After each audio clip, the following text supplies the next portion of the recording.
ओम नमो भगवते वासुदेवाय नमः। मार्गशीर्ष माहात्म्य 13वां अध्याय। भगवान कहने लगे कि हे पुत्र सुनो, मैं तुमसे जागरण का लक्षण कहता हूँ।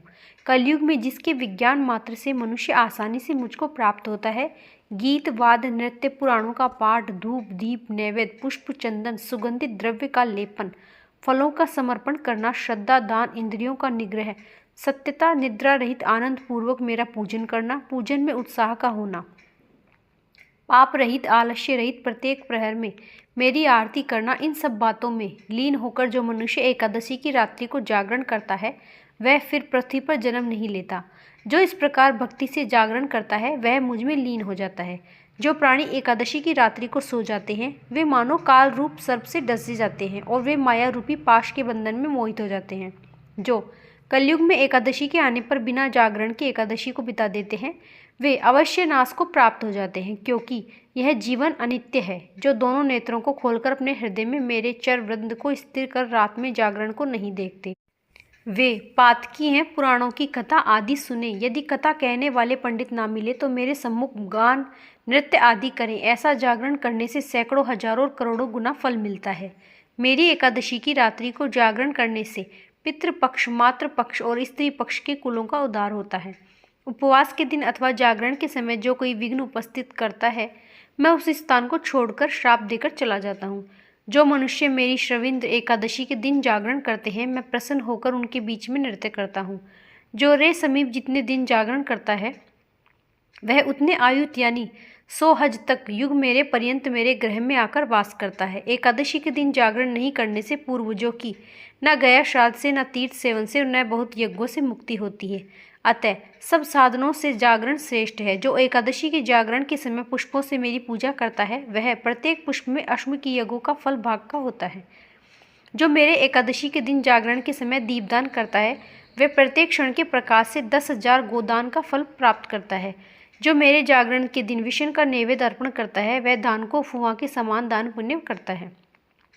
हे चतुर्मुखी, जो अनेक प्रकार के पकवान फलों को मेरे जागरण के दिन देता है वह 100 गोदानों के फल को प्राप्त होता है। जो मेरा भक्त जागरण के दिन कपूर के साथ पाकर मुझे अर्पण करता है वह मेरी कृपा से 7 द्वीपों का स्वामी होता है। जो मेरे जागरण के दिन पुष्पों से मंडप को सजाता है वह पुष्पों से सजे हुए विमान में बैठकर मेरे गृह में आकर आनंद से वास करता है।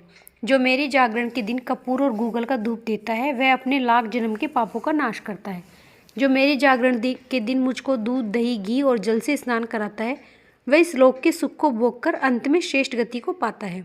जो सुंदर वस्त्रों और विविध प्रकार के फलों को मेरे लिए देता है वह वस्त्र के जितने सूत होते हैं उतने वर्षों तक चिरकाल तक स्वर्ग में वास करते हैं। जो रत्नों से जड़ित स्वर्ण के गहने मुझे अर्पण करता है वह 7 कल्प तक मेरा प्रिय होकर मेरे पास वास करता है। जो घी से विशेषकर गो के घी से मेरे जागरण की रात्रि को दीपक जलाता है उसको एक दीप दान के बदले 10,000 गोदान का फल मिलता है। चतुरानंद, जो जागरण के दिन कपूर से निराजन करता है वह कबीला गोदान के फल का भागी होता है।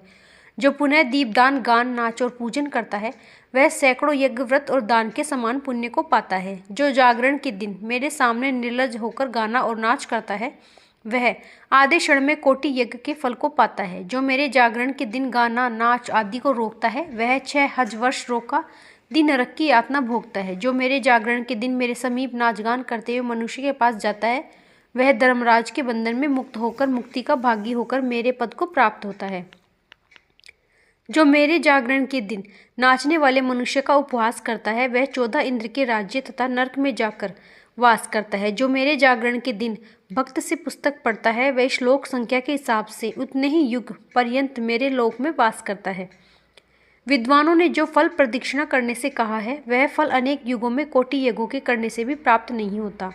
हे पुत्र, जो मेरे जागरण के दिन मालाकार दीपक जलाता है वह कोटि विमान के साथ देवलोक में जाकर कल्प वर्ष पर्यंत वास करता है।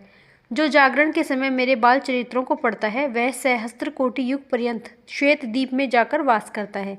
इसलिए दोनों पक्षों की एकादशी को जागरण करना चाहिए। जो जागरण के दिन गीता का तथा सहस्त्र नाम का पाठ करता है अथवा वेदोक्त मंत्रों और पुराणों का पाठ करता है अथवा जो धेनु दान करता है वह 7 दीपों सहित पृथ्वी के दान के फल का भागी होता है। पृथ्वी के समस्त पुण्य से महान पुण्य के फल को देने वाला है। एकादशी के जागरण का फल है जो मनुष्य मन, कर्म और वचन से जागरण करते हैं उनको मेरे लोक से लौटकर फिर इस लोक में आना संभव नहीं है। जो एकादशी की रात्रि को दूसरों को प्रोत्साहित कर जागरण करते हैं वह चक्रवर्ती राजा होता है। यह मेरा कथन सत्य है। रात्रि में जागरण करने वालों का राजा ककतपुर हर्ब राज्य को पाता है। जो कोई गायक, वाद, नर्तक और ब्राह्मण मेरे जागरण में आकर गायना आदि करते हैं उनमें नाचने वाली वेश्या ही क्यों न हो मेरे लोक में आते ही एकादशी के दिन जागरण करने से कामी पुरुष भी मुनि श्रेष्ठ की पदवी को प्राप्त हो गए। मेरे एकादशी के दिन जागरण में जाति को कोई विवेक ही नहीं है। इस कलयुग में एक जागरण को छोड़कर न तो ध्यान पवित्र है, न गंगाजल पवित्र है और न ही जप पवित्र है। द्वादशी के आने पर जो लोग जागरण करते हैं वह इस कली काल में धन्य हैं, कृतार्थ हैं, इसमें कोई संशय नहीं है। इस मनुष्य लोक में मनुष्य को एकादशी के विमुख कभी नहीं होना चाहिए, क्योंकि एकादशी से विमुख मनुष्य अपने से पूर्व के गीत और आगे होने वाली जीवों को नरक में गिराता है। गुणवान एक पुत्र का होना ही अच्छा है, परंतु निर्गुण अनेक पुत्रों के होने से कोई लाभ नहीं है। जो एकादशी के दिन जागरण करके अपने पूर्वजों का उद्धार करता है और जो मेरे कहे गए जागरण का भक्तिपूर्वक पाठ करता है वह जागरण के माध्यम में से अपने 100 कुलों का उद्धार करता है। अगम्य स्त्री के साथ आगमन करने तथा अभ्य वस्तु को खाने से जो पाप होता है वह समस्त पाप एकादशी के जागरण से नाश हो जाते हैं। जो अज्ञात वश पाप किया हो या ज्ञात पाप हो तथा जो पूर्व में जन्म का अजीत पाप हो अथवा इस जन्म में किया हुआ हो, मनुष्य एकादशी के जागरण करने से उनसे रहित हो जाता है।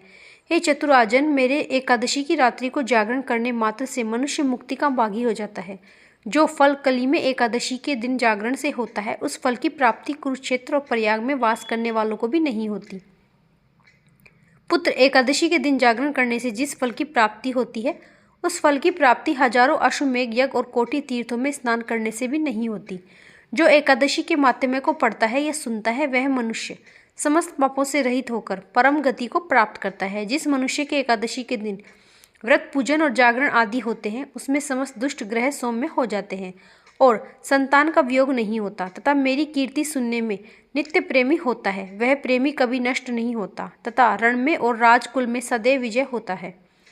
हमेशा धर्म में बुद्धि और निश्चल भक्ति होती है तथा एकादशी की भक्ति करने से मनुष्य पाप से कभी लिप्त नहीं होता। मेरी एकादशी के दिन जागरण करने से कभी मनुष्य प्रेत भाव को प्राप्त नहीं होता। जो लोग एकादशी के व्रत आदि से विमुख हो उनको परलोक की गति नहीं होती, इसलिए कलयुग में एकादशी का व्रत आदि अवश्य करना चाहिए। इति श्री स्कंद पुराण माघ शीर्ष महात्म्य 13वां अध्याय समाप्त। राधे राधे।